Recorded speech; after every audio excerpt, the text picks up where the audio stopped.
अगले सूत्र में राजा जनक कहते हैं कि आश्चर्य है, मुझ चेतना रूपी अनंत महासागर में चित्त रूपी वायु के उठने पर ये ब्रह्मांड रूपी विचित्र तरंगें उपस्थित हो जाती हैं। कह रहे हैं कि जिस प्रकार वायु के चलने पर समुद्र में ही लहरें उत्पन्न हो जाती हैं, किंतु क्या वास्तव में लहरों का अपना कोई अलग अस्तित्व है? नहीं, वो उठी समुद्र से ही है और वापस समुद्र में ही विलीन हो जाएंगी। तो जिस प्रकार वायु के चलने पर लहरें उत्पन्न होती हैं, खेलती हैं और वापस समुद्र में ही विलीन हो जाती हैं, उसी प्रकार वायु यहाँ चित्त का प्रतीक है। कह रहे हैं कि उसी प्रकार चित्त के उठने पर ये संसार रूपी ब्रह्मांड, जिसे हम संसार कहते हैं, जिसे हम ब्रह्मांड कहते हैं, कि ये संसार, ये ब्रह्मांड अस्तित्व में आ जाता है। चित्त के उठने पर ही यह संसार अस्तित्व में आ जाता है। वायु हो गई चित्त, लहर हो गया संसार, और फिर समुद्र क्या है? संसार का आधार, जिसे आत्मा कहते हैं। अब इसको आप थोड़े अलग ढंग से समझिए। चित्त माने क्या? चित्त यानी वह स्थान जहां स्मृति रहती है। और स्मृति कहाँ रहती है? स्मृति रहती है मस्तिष्क में। तो चित्त यानी ये मस्तिष्क, और मस्तिष्क माने ये स्थूल खोपड़ी, जिसे हम कहते हैं।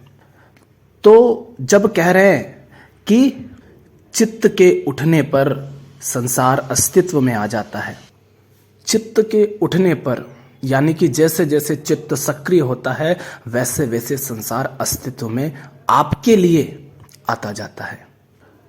इसको पूरी प्रक्रिया को समझो, किस प्रकार ये संसार अस्तित्व में आता है और किस प्रकार विलीन हो जाता है। कब ऐसा होता है? आपके अनुभव से कब ऐसा होता है? जब आपके लिए संसार नहीं होता है, जब आप सुसुप्ति अवस्था में होते हैं। ठीक, तो क्या होता है? सुसुप्ति अवस्था में पहुंचने से पहले पहले क्या होता है, और वहां से जागृत अवस्था में जब वापस आते हो उस प्रक्रिया में क्या होता है? सोने से पहले समस्त स्थूल कर्म आप करना छोड़ देते हैं, यानी शरीर को निष्क्रिय छोड़ देते हैं और लेट जाते हैं। अर्थात सबसे पहले वो सारे कर्म आपने करने बंद कर दिए जो स्थूल थे। इससे शरीर धीरे धीरे निष्क्रिय होने लगा। इसके बाद आपने ये अनुभव किया होगा कि जब आप सोते हैं और पूरी तरह गहरी नींद नहीं आई होती है, तब तक आप कुछ ना कुछ सोच रहे होते हैं या किसी तरह के आपको स्वप्न आते हैं गहरी नींद में पहुंचने से पहले। क्योंकि जागृत और गहरी सुसुप्ति जो होती है, जिसे हम सुसुप्ति कहते हैं, उसके बीच में जो है वो स्वप्न अवस्था है, वहां पर आपको स्वप्न आते हैं। तो अब दूसरी प्रक्रिया में क्या हुआ? दूसरी प्रक्रिया में पहली में तो शरीर शांत हो गया, निष्क्रिय हो गया। दूसरी में ये जो इंद्रियां हैं जिनके माध्यम से आप इस संसार का अनुभव करते हैं, ये इंद्रियां शांत हो गई। किंतु क्या मस्तिष्क शांत हुआ, जिसको हमने कहा कि चित्त, मस्तिष्क, जिसके सक्रिय होने पर संसार अस्तित्व में आता है? नहीं हुआ ना। मस्तिष्क तो अब भी सक्रिय है, उतना सक्रिय नहीं है जितना जागृत में होता है, किंतु सक्रिय अभी भी है, लगभग उतना ही। तो क्या करते हैं आप? एक सूक्ष्म संसार, स्वप्न के अंदर जो संसार होता है, आप उसकी रचना कर लेते हैं, माने मस्तिष्क उसकी रचना कर लेता है। किसके आधार पर? हमने बात की थी स्मृति की। मस्तिष्क वह स्थान है, चित्त वह स्थान है जहां स्मृति रहती है, माने उस स्मृति का उपयोग करके मस्तिष्क एक सूक्ष्म संसार की रचना कर लेता है, कल्पना कर लेता है, रचना कर लेता है। तो सबसे पहले स्थूल कर्म बंद हुए, फिर इंद्रियां निष्क्रिय हो गई, और इस संसार से जैसे आपका संबंध छूट गया, लेकिन स्थूल तल पर छूटा है, सूक्ष्म तल पर आपके अंदर वो स्वप्न बन करके अभी भी संसार दौड़ रहा है, चूंकि मस्तिष्क सक्रिय है। और धीरे धीरे जैसे जैसे आप आगे बढ़ते जाएंगे, माने नींद जैसे जैसे गहराती जाएगी, तो मस्तिष्क, मन, बुद्धि, यह सब कुछ निष्क्रिय हो जाएंगे। और जैसे जैसे ये निष्क्रिय होते जाएंगे, वैसे वैसे आपका जो स्वप्न का संसार है वह भी मिटता जाएगा और आप गहरी सुसुप्ति में पहुंच जाएंगे। आपका जो होने का भाव था वह भी अब यहां नहीं रहेगा। तो ये क्या हुआ? इसे बोलते हैं प्रलय, यानी संसार का नाश हो गया, नष्ट हो गया संसार। स्थूल से सूक्ष्म, सूक्ष्म से वो पूरी तरह विलीन हो गया। अब वापस संसार अस्तित्व में कैसे आएगा? आप गहरी सुसुप्ति में हैं, ठीक, और हमने कहा मस्तिष्क के सक्रिय होने से संसार अस्तित्व में आता है और निष्क्रिय होने से संसार नष्ट हो जाता है, विलीन हो जाता है, जो भी आप शब्द उसके लिए इस्तेमाल करें। अब चूंकि मस्तिष्क क्या है? मस्तिष्क माने ये जो स्थूल देह है, ठीक, ये स्थूल देह जो है ये मस्तिष्क है। मस्तिष्क अपने आप में एक खाली डिब्बा है। हाँ, कुछ संस्कार उसमें जन्मगत ही होते हैं, किंतु आप उसे समझने के लिए कह सकते हैं कि मस्तिष्क एक खाली डिब्बा है जिसमें स्मृति होती है। अब स्मृति क्या होती है, थोड़ा सा इसे भी समझ लो। स्मृति यानी कि आपके सारे अनुभव, आपने अच्छे अनुभव किए, बुरे अनुभव किए, आपने दुख का अनुभव किया, सुख का अनुभव किया, आपने ईर्ष्या का अनुभव किया, आपने दोस्ती और दुश्मनी का अनुभव किया, आपने प्रेम, किसी से प्रेम करने का अनुभव किया, मोह का अनुभव किया, डर का अनुभव किया, क्रोध का अनुभव किया। ये सब क्या है? ये अनुभव हैं। ये आपकी स्मृति में सेव हो जाते हैं। जब भी ऐसा कुछ घटता है तो आप कह देते हैं ना, देखो वो क्रोध कर रहा है। क्यों कह दिया? क्योंकि आपको उसका अनुभव है, आप जानते हैं। इसी तरह आपने शिक्षा कुछ ली होगी, घर परिवार समाज से संस्कार मिले होंगे, मान्यताएं, धारणाएं, कुछ नाम होंगे, है ना, जो आसपास जो इतना आपको संसार दिखाई देता है, आपने उन सबको किस तरह से याद रखा है? उनकी छवियां होंगी और उनके नाम होंगे। जो आपको मैं किसी की छवि दिखाऊं, मान लो किसी की भी छवि दिखाऊं, आपके हाथ में जो है मोबाइल होगा, उसको देखोगे तो उसको देखते ही उसका नाम याद आ गया ना, मोबाइल, उसे आप मोबाइल कहते हैं। तो अंदर नाम उस छवि के साथ आपने सेव कर रखा है। या फिर मैं किसी का नाम लूं, जैसे मैं कहूं कि आप जानते होंगे ओशो को, कृष्णमूर्ति को, तो अब इनका नाम लेते ही, सुनते ही आपको एक छवि याद आ गई होगी। माने नाम के साथ छवि आपने जोड़ करके सेव कर रखी है। तो मस्तिष्क में जो आपके अनुभव, ज्ञान, स्मृति, संस्कार सब जो सेव हैं, जो मान्यताएं, जो छवियां, जो पहचाने, उन सबको स्मृति कहते हैं। उन सबको एक साथ बोलना हो तो स्मृति कह देते हैं, और जहां पर ये सेव होती है उसे चित्त कह देते हैं। चित्त यानी मस्तिष्क ही होता है। तो हमने कहा कि ये जो मस्तिष्क है ये खाली डिब्बा है, इसके अंदर स्मृतियां होती हैं। और ये मस्तिष्क खाली डिब्बा माने एक स्थूल देह है, और स्थूल देह चूंकि मिट्टी से ही उठी है ना, मस्तिष्क माने वो जो मिट्टी से ही उठा है, धूल, अग्नि, आकाश, वायु, इन सब से ही। तो आपने देखा होगा कि सूर्य जब उदय होता है तो सुबह जब होती है तो क्या होता है? फूल खिलने लगते हैं। सूर्य की किरणें जैसे जैसे फूलों पर पड़ती है तो फूल खिलने लगते हैं, फल पकने लगते हैं, पत्ते खिलने लगते हैं, पक्षी चहचहाने लगते हैं। माने जैसे जैसे जैसे हम रात और दिन होते हैं तो हमारे लिए होते हैं, पृथ्वी घूमती है, हमने कह दिया रात दिन होते हैं, नहीं तो अपने आप में ना रात है ना दिन है। तो जिसे हम दिन कहते हैं, सुबह का टाइम, तब क्या होता है? जैसे जैसे सूर्य उदय होता है वैसे वैसे सब कुछ जैसे जागने लगता है ना। तो सुबह होने के साथ साथ, माने जागने के साथ साथ ये मस्तिष्क सक्रिय हो जाता है।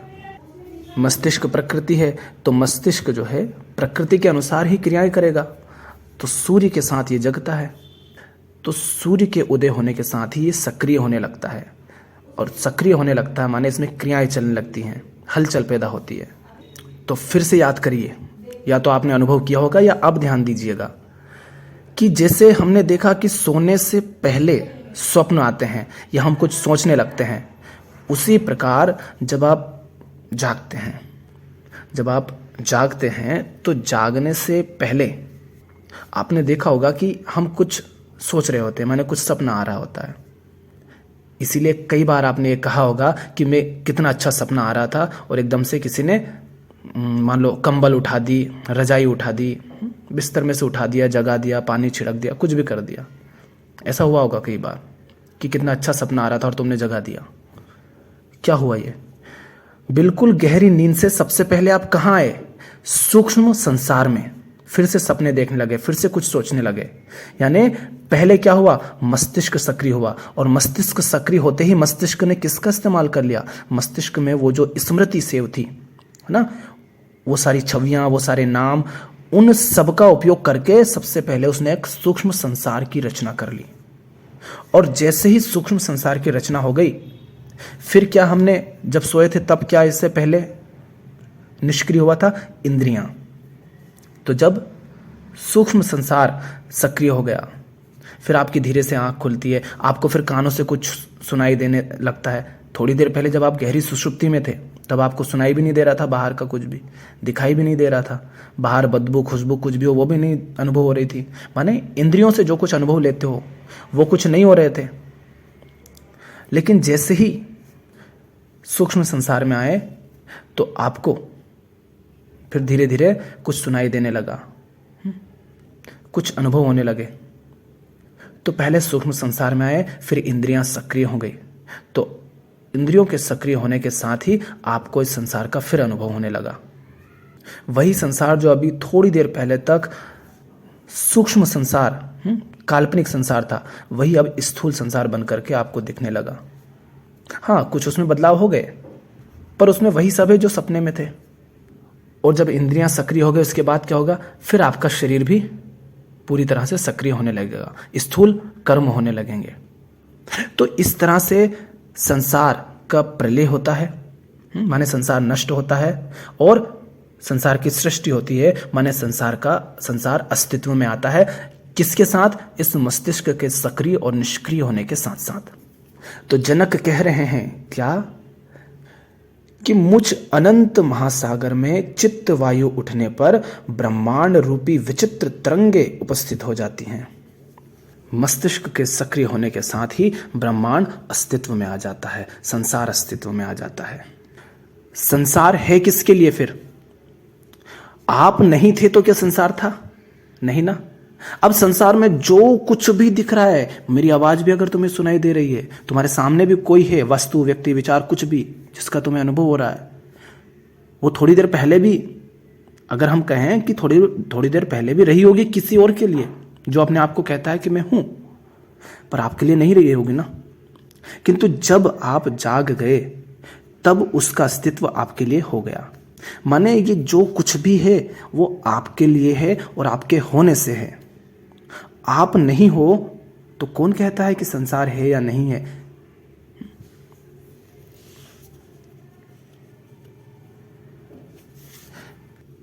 तो संसार जो है वह आपका ही प्रक्षेपण है, इसलिए कहा जाता है, क्योंकि आपके होने से ही उसका होना है। और आप कौन? आप वो जिसको लगता है कि आप हो। आप कौन? आप वो जिसको लगता है कि आप हो। माने अगर सरल सी भाषा में समझने के लिए कहो तो ऐसा कह सकते हो, संस्कारित मन, जिसका नहीं, संस्कारित मस्तिष्क। संस्कारित मस्तिष्क को ही मन कहते हैं। मस्तिष्क हमने कहा खाली डिब्बा है, संस्कारित मस्तिष्क को मन कहते हैं। जब वह संस्कारित हो जाता है और अपने आप को कहने लगता मैं हूं, जिसे अपने होने का एहसास होता है। खाली डिब्बा था तो कैसा था?